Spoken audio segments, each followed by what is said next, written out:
International calls for Israel to respect Syria's territory are growing as the new Syrian government begins the task of trying to stabilise the country after the toppling of the Assad regime. Our Middle East correspondent Matthew Doran is live in Beirut for us this morning. Matthew, good morning. What's the latest?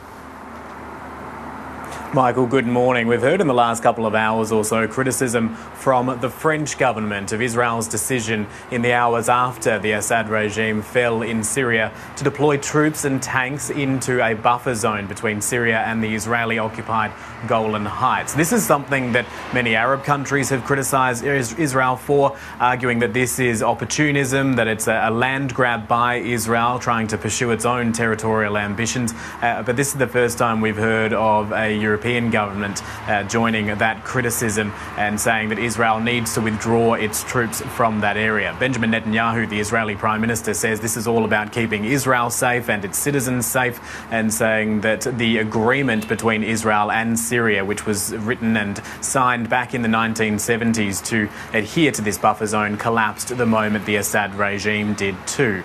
We've also had some comments from Russia against Israel and its actions in Syria. The Russian government saying that Israel needs to stop its airstrikes, which are targeting weapons stockpiles and facilities of the former Syrian government regime, and also targeting Russian military assets in Syria, saying that international laws and norms need to be upheld. Now, that is a slightly interesting position from the Russian government, considering it is regularly criticised for not doing that in other parts of the world, but it has made that point today regardless. So we are seeing there continue to be Israeli strikes across Syria. We are still seeing heavy fighting, particularly in the north of the country, and countries such as the United States are monitoring these developments very closely, particularly considering it too has a presence in Syria with troops working and operating in the south of the country. Michael? And Matthew, there's talk some members of the Assad regime may in fact be in Lebanon now. What do we know?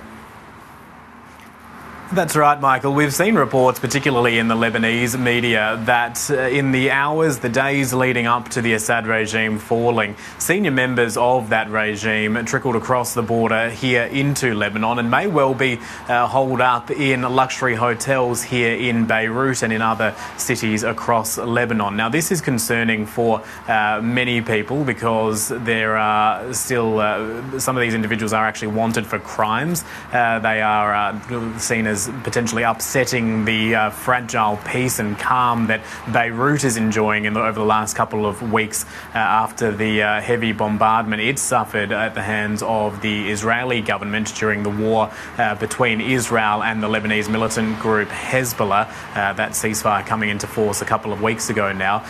We travelled around Beirut today to see if there were any signs outside some of these hotels, not signs in terms of hanging out there saying people are staying here, but signs of activity. We didn't see any of them, but certainly this is word getting around town that these may be places where Syrian regime officials are staying. Back in the country that they have now left, the new Syrian government is trying to impose a new form of government, meeting with other officials from the ousted Syrian regime in something of a transition period. And the one official which has been, or who has been appointed by the new Syrian regime is the governor of Damascus, the interim governor there, and he says he's going to be doing all he can to return Syria to the level of prosperity it was once known for.